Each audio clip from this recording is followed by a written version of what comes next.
The future is in our hands. My friends, we have toppled a political dynasty.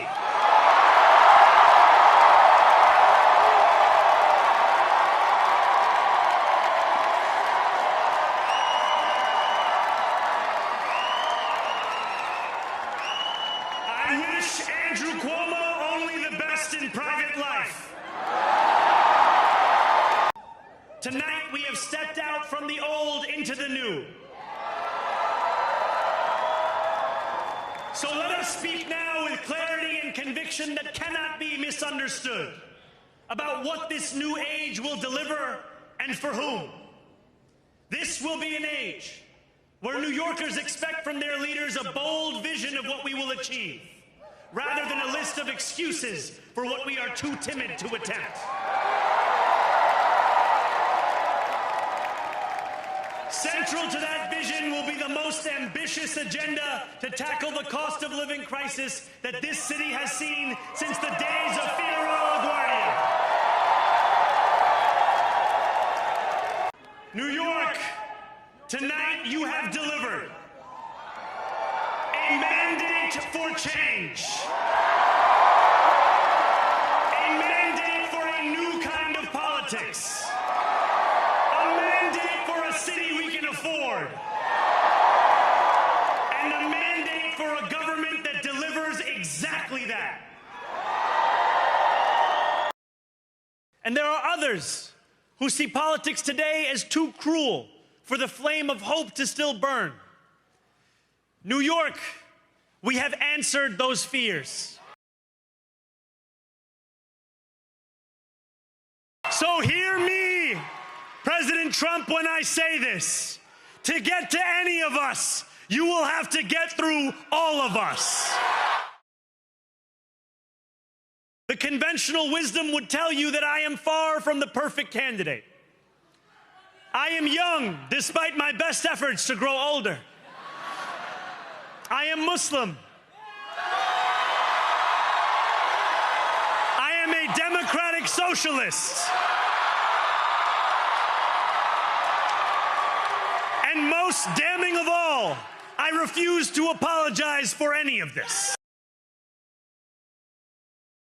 New York will remain a city of immigrants, a city built by immigrants, powered by immigrants,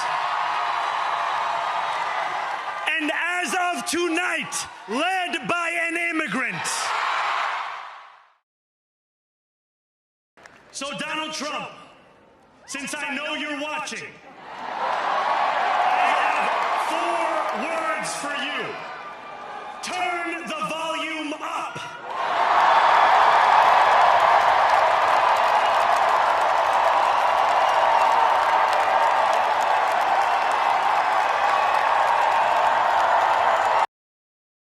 Central to that effort is a transition team that is defined by the excellence New Yorkers will soon come to expect from government. Our team will be directed by Ilana Leopold, whose roots in this city extend back to her grandmother running the trams on Roosevelt Island. She has extensive experience in city government and has been a key part of our campaign to become the next mayor of this city. And it will be led by our formidable co-chairs, former Federal Trade Commissioner Chair Lena Khan, former First Deputy Mayor Maria Torres Springer, United Way President and CEO Grace Bonilla, and former Deputy Mayor for Health and Human Services Melanie Hartzog.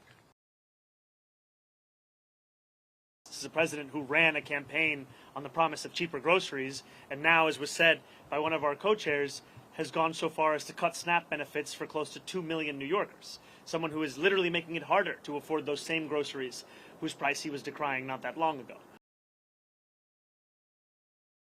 I continue to be interested in having a conversation with President Trump on the ways in which we could work together to serve New Yorkers, whether that be delivering on his campaign promises around cost of living, or the many issues that New Yorkers have been sharing with me about the drastic impacts that the legislation that President Trump has ushered through Washington will mean for them and their lives.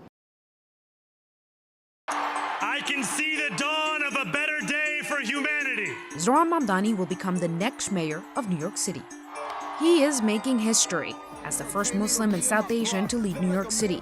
At 34 years old, he is the youngest mayor the biggest city in the U.S. has elected in well over 100 years. It is our moment. Mamdani is a political newcomer. My name is Assemblymember Zohran Mamdani. In 2020, he was elected to the State Assembly, representing just over 100,000 people in Queens. His inexperience became a key issue in the race. This is not a job for a first-timer. What I don't have in experience, I make up for in integrity. I'm about to say something to you you've never heard a politician say. Please stop sending us money. Mamdani has disrupted traditional political campaigning. He harnessed the power of social media and was a constant presence on the trail, speaking directly to voters, sometimes in their own language. Pura ballot puron korbe. And he shocked the political establishment by beating former Governor Andrew Cuomo in the Democratic primary earlier this year. The night was not our night. I will work to be a mayor. You will be proud to call your own. His policies have drawn fierce support and criticism. Mamdani is a member of the Democratic Socialist of America. He won over younger, progressive voters and the city's immigrant communities with a pledge to raise taxes on the wealthy, make public buses and childcare free, and freeze rent for 2 million rent-stabilized tenants across the city. I'm freezing. Your rent. Let's plunge into the details. He has also faced criticism over his stance on Israel. The Assemblyman still won't say he believes that Israel has the right to exist as a Jewish state. I've said time and again that I recognize Israel's right to exist. And from business leaders opposed to taxes on the wealthy. Do you like capitalism? No, I have many critiques of capitalism. He has worked to distance himself from his earlier calls to defund the police and apologized for a tweet calling the NYPD racist. And I apologize because of the fact that I'm looking to work with these officers. President Donald Trump and Mamdani's relationship already looms large. I'm not going to send a lot of money to New York. Somebody's going to be a communist mayor of New York. It's a fluke. At a time when national Democrats are divided over how to counter Trump, Mamdani's win marks a victory for the progressive wing of the party. But how he handles the president will be a key test for the new mayor. If he wants to get on the phone to talk about anything that would be to the benefit of New Yorkers, I will always pick up, I will always have that conversation. You're ready to fight in public if necessary, but you're ready to pick up the phone in private as well, because what New Yorkers really want is results. For the first time in American history, an avowed, openly proclaimed socialist has been elected as the mayor of America's largest city. Zohran Mamdani is, without a doubt, the biggest win for socialism in the history of the country, and it is the biggest loss for the American people. He is truly a committed Marxist. And the results of that race tell you everything you need to know about where the Democrats and their party are headed. This morning, I talked with Mayor-elect Mamdani. We had a very, very good conversation. We said that we cared about New York City and that we look forward to working together to help the city and improve the city. I congratulated him on running a very, very good campaign. And the issue that he has stressed is being stressed by Democrats across the country, from one end of America to the other, the high costs that the Trump administration is imposing on us and their failure to do anything about it. Congratulations to Zohran Mamdani.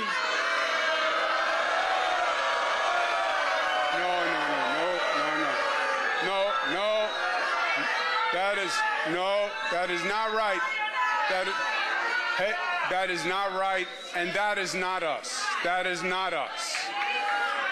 Tonight was their night, and as they start to transition to government, we will all help any way we can because we need our New York City government to work. We want it to work for all New Yorkers because our city is the greatest city in the world, and we will unite for New York City because we love New York City.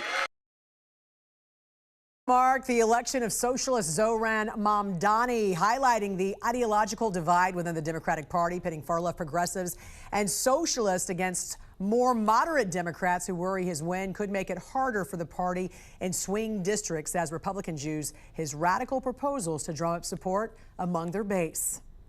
You have a range of views with the people being elected on the same day that I think will limit the fact that that one candidate or the other represents the future of the Democratic Party. In some ways, what they represent is the continuing debate in the Democratic Party about how left they want to go. House Speaker Mike Johnson stated Democrats in New York City have chosen a true extremist and Marxist, and the consequences will be felt across our entire nation. Zohran Mamdani's election cements the Democrat Party's transformation to a radical, big government socialist party. House Democrats endorsed Mamdani's dangerous policies, including defunding the police, seizing private property, and massive tax increases. The White House also slamming Mamdani over controversial remarks he made, blaming the president for bomb threats at some polling locations in New Jersey. I saw those comments from Mamdani. I think they are completely irresponsible, and they are based on zero evidence. And I think this is just another example of how the Democrat Party unfortunately stands for nothing. All they stand against is President Donald Trump. And I think it's quite sad to see that we have someone at the top of the ticket on an election day today saying such things about the president when he obviously had absolutely nothing to do with those threats. New Jersey authorities have already arrested a juvenile in connection with threats made at one polling location. I am Muslim. I am a democratic socialist. And most damning of all, I refuse to apologize for any of this.